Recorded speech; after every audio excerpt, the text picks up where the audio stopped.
Welcome students. Today we are going to discuss chemotaxonomy. Chemotaxonomy has a great antiquity and the chemical characteristics of plants have been noted and used by taxonomists. Its early history is largely a history of use of plants in medicine. The herbalists of past began to group plants possessing similar medicinal properties. Grashop, 1909, published the presence of tannins, alkaloids, cyanogenetic compounds, and saponins in a wide variety of plants. He suggested the use of comparative chemistry in taxonomy.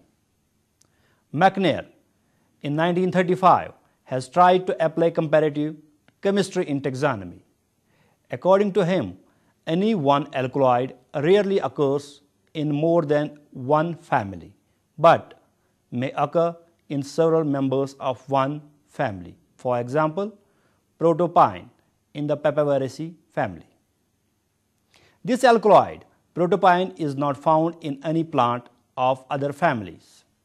McNair, 1935, has discussed angiosperm phylogeny on a chemical basis and has tried to use alkaloids, glycerides, for example, fats and oils, volatile oils as aids to taxonomy. According to him, plants can be classified chemically in accordance with the substances made by them. Such chemical classification may be compared with or used as supplement to morphological classification and may be of some importance in the development of the true natural system of angiosperm phylogeny. He further adds that the chemical products of more highly evolved plants have larger molecules and that the iodine number of glycerides is higher in the more highly evolved groups. According to Hutchinson, Fumarolidae is quite distinctly separated as a group from Papaveraceae proper and closely allied to certain genera of the family Berribidaceae, for example, Epimedium, Aceranthus, and Bongadia, and there is close affinity with certain genera of Papaveraceae, especially Chelidonium. He writes that this alliance is more apparent than actual and that the Fumaraceae have not arisen directly from the ancestors of the present Papaveraceae. Now, classification of chemical characters used in taxonomy. There is no suitable classification of chemical characters used in taxonomy. In 1966, three principal kinds of chemical constituents were recognized which help in taxonomy. Number one, primary to basic constituents like proteins, nucleic acids, derivative chlorophylls, and polysaccharides. Number two, secondary constituents which lack nitrogen and are not involved in the basic metabolism of cells. Number three, miscellaneous substances. These chemical constituents are classified according to their molecular size into following. First, micromolecules. Compounds of relatively low molecular weight, for example, alkaloid, amino acids, cyanogenic glucosides, glucosinolates, pigments like anthocyanins, betalains, and so on. Phenolics like flavonoids and so on, and terpenoids. Second, macromolecules. Compounds of high molecular weight such as proteins, DNA, RNA, cytochrome C, ferredoxin, complex polysaccharides. Number 3, proteins. Micromolecular data have practical utility in taxonomic problems at the generic level or below. They have been used to study variation caused by natural hybridization as well as other problems. In such studies, micromolecular data have been treated as characters used in classification. Generally, macromolecular data are most helpful when applied to problems of phylogeny above the generic level. The taxonomic important chemical compounds and their systemic value is as follows. Number 1, proteins. Proteins serve as most important tool in chemotaxonomy. The importance of proteins in chemotaxonomy has several reasons behind it. For example, first, they are large, complex molecules showing little qualitative variation with changing environmental factors. Second, they are universally distributed. Third, they are relatively simple to extract and present in appreciable amounts. Fourth, cheap, simple and rapid methods have developed in recent past for protein analysis and comparison by taxonomists, of which electrophoresis is particularly an important method of protein separation. The variation in protein structures between plants effectively provides an inner view into the cell's genome, as the amino acid sequences of proteins are encoded by the nucleotide sequences of a cell's DNA. Proteins have been used in taxonomic investigations in the following ways. Number first, comparison of the protein binding patterns.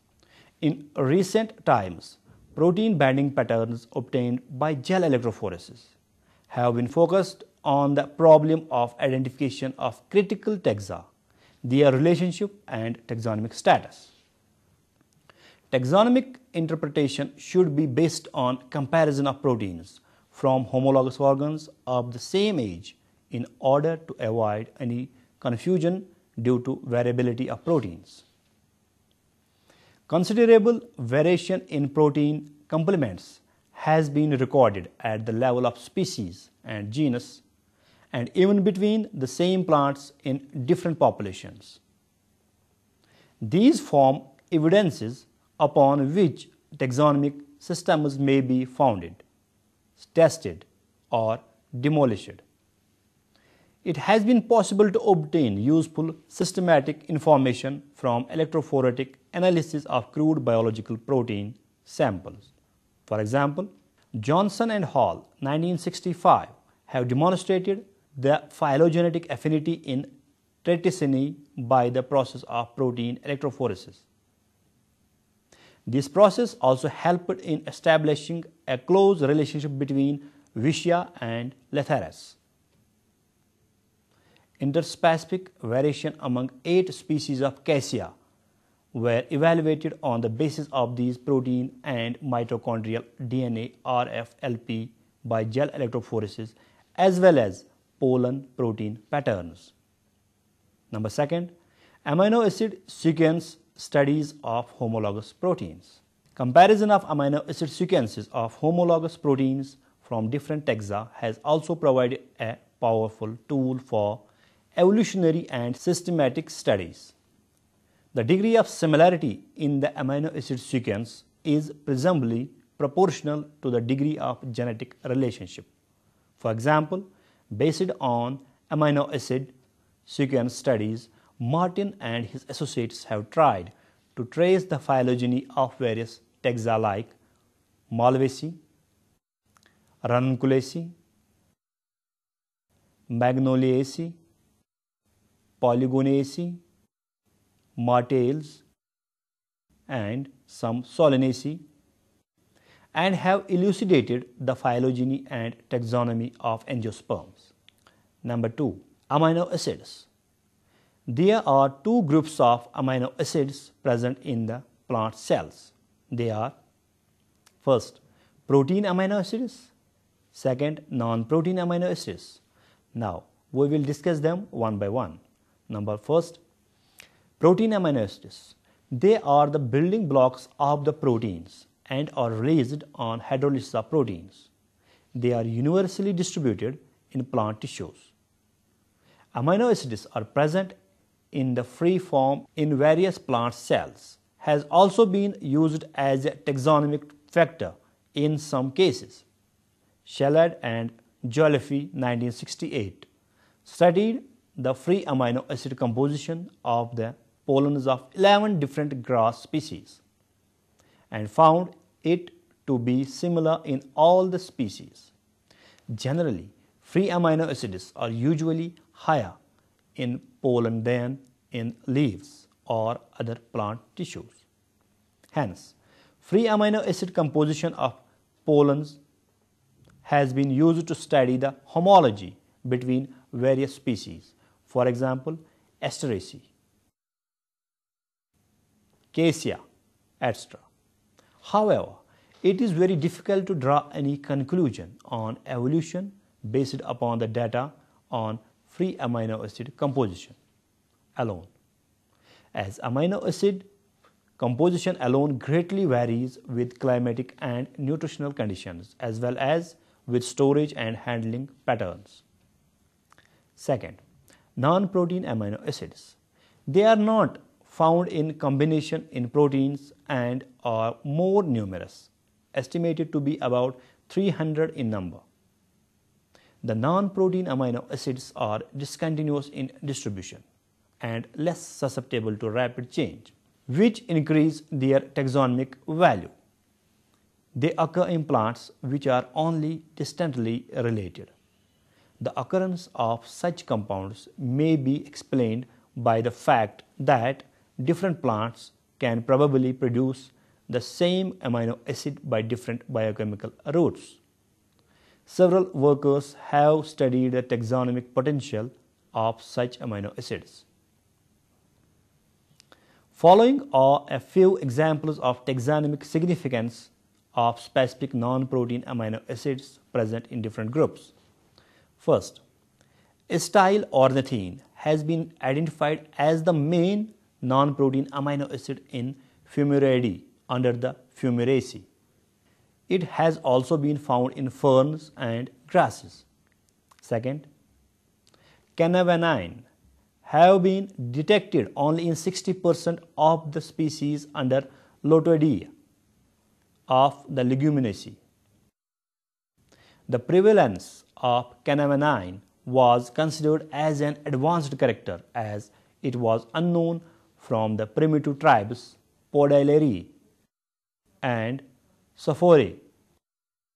However, this amino acid was subsequently discovered in both the tribes. Third, the amino acid azitidine 2-carboxylic acid is extremely restricted in its distribution, being present in the Agavaceae, Amaryllidaceae, and Liliaceae. The amino acid is also reported from the legumes Dillonyx and Peltophorum. Fourth, Lathyrus species could be grouped under 7 infrageneric groups on the basis of association of amino acids within the seeds. Each group is characterized by a different amino acid or group of amino acids.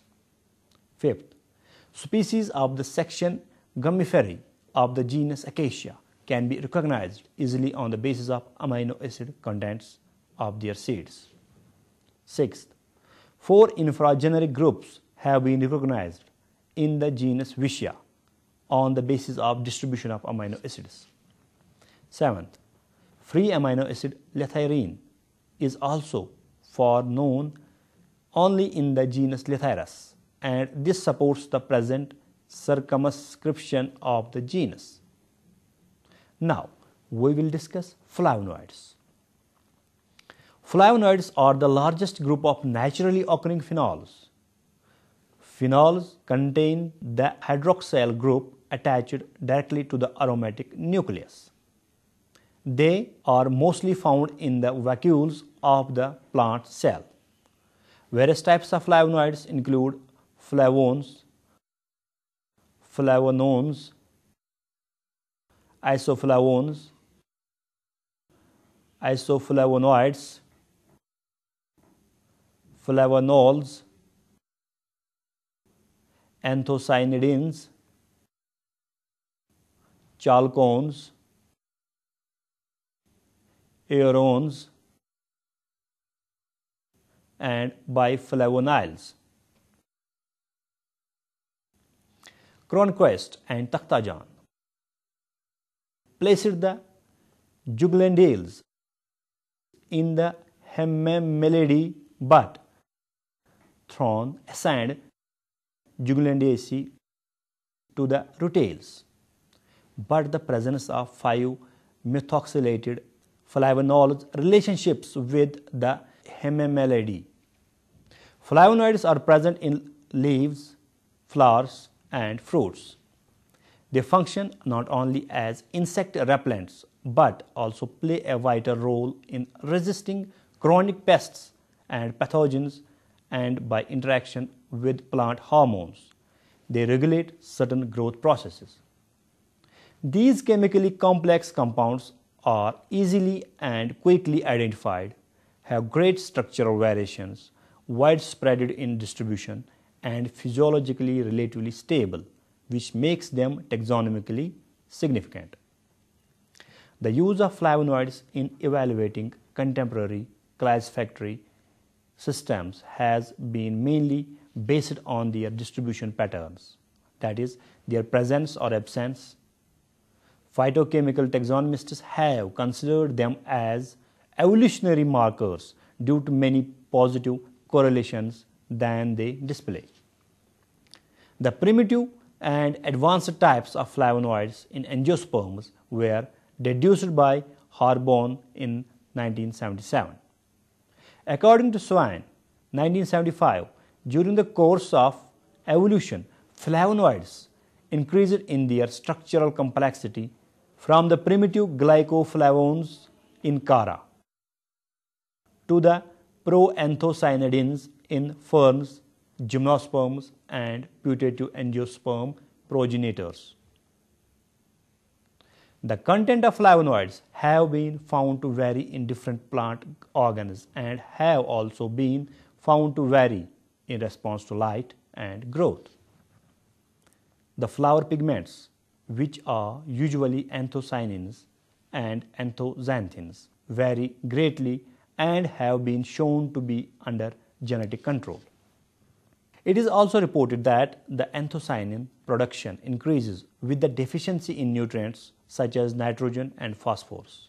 However, all variation in pigment production is not genetic in origin.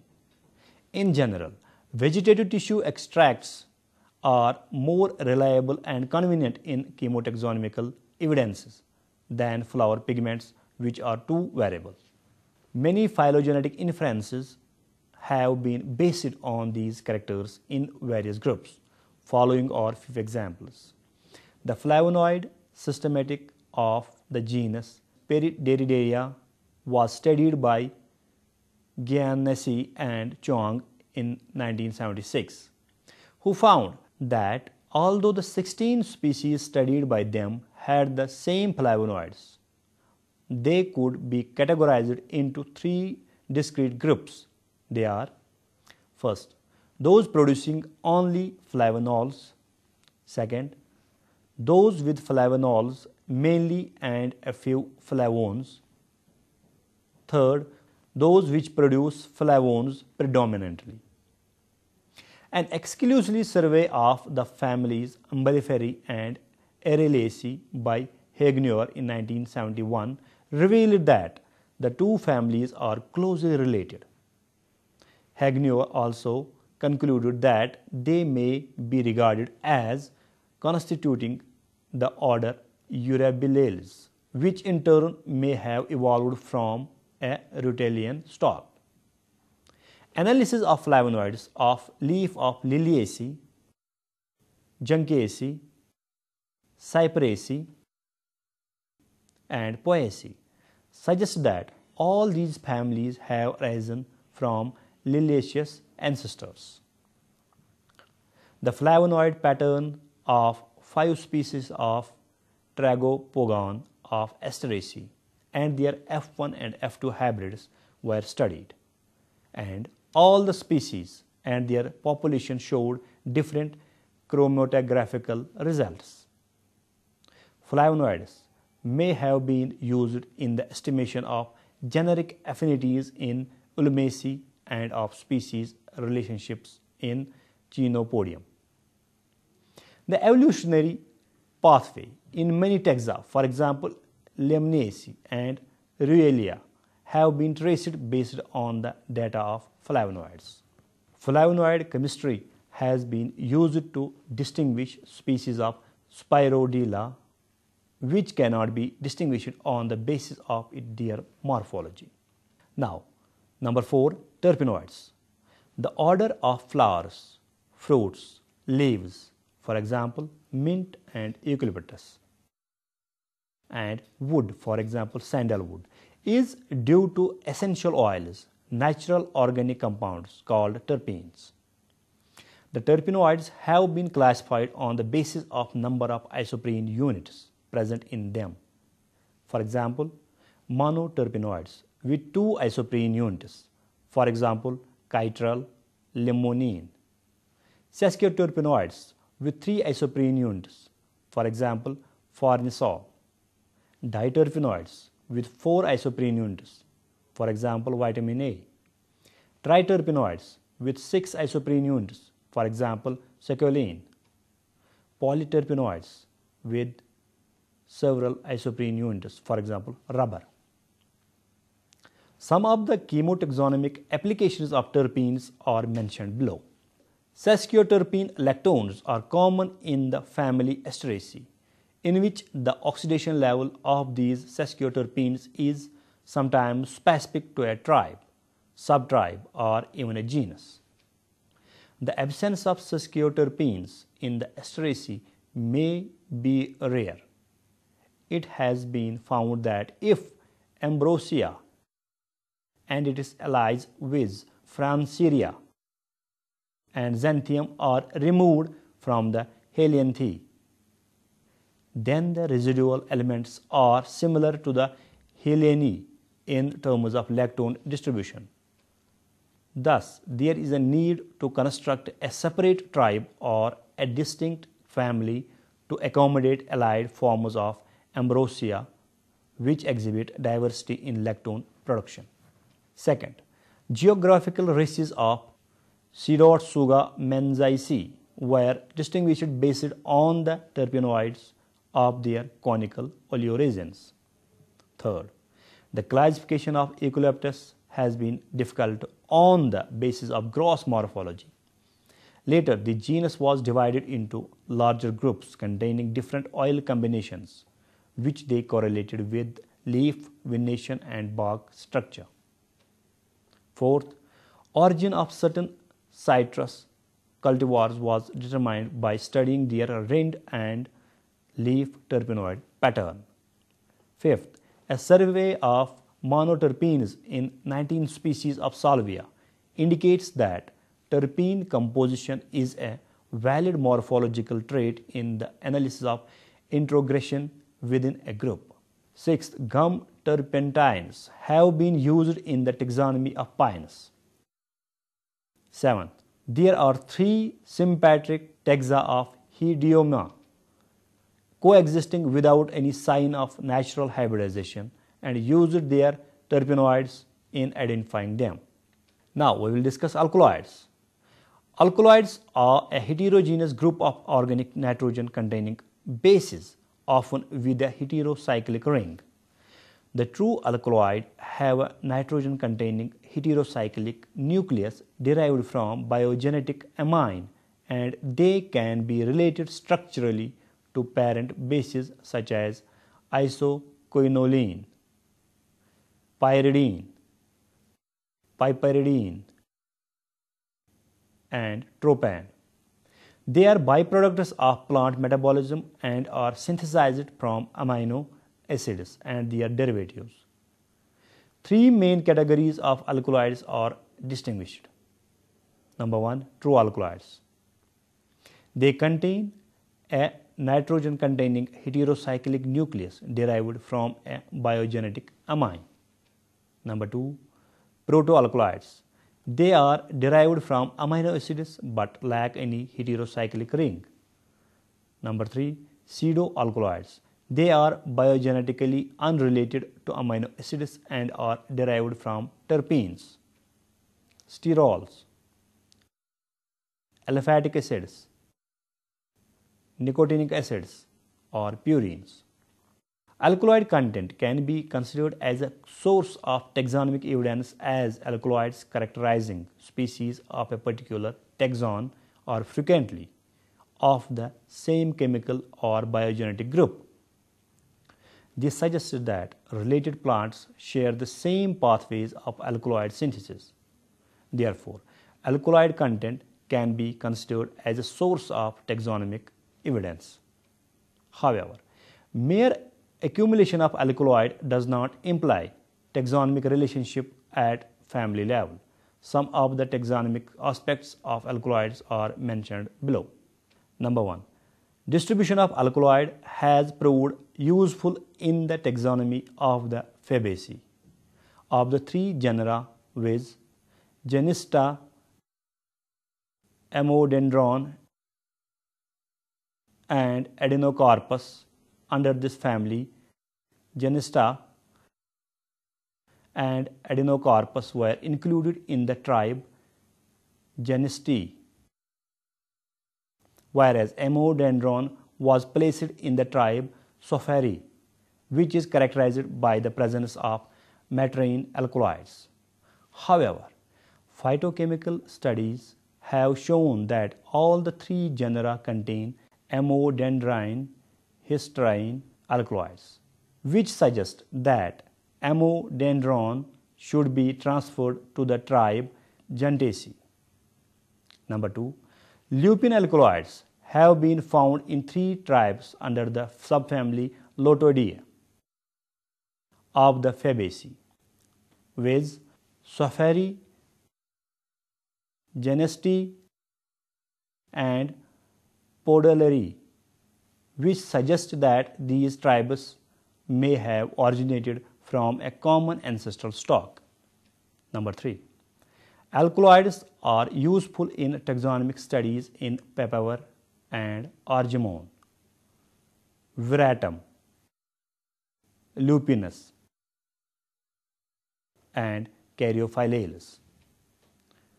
Number four, the presence of isoquinoline alkaloid in the families Fumaraceae and Papaveraceae indicates very close relationship between the two families. Fifth, on the basis of the distribution of benzyl isoquinoline alkaloids, several modern taxonomists including Takhtajan, Cronquist, Thron, and Dahlgren rearranged the families with Apocarpus gynoecium in Magnolidae. Dear students, this is all about chemotaxonomy. Thank you very much.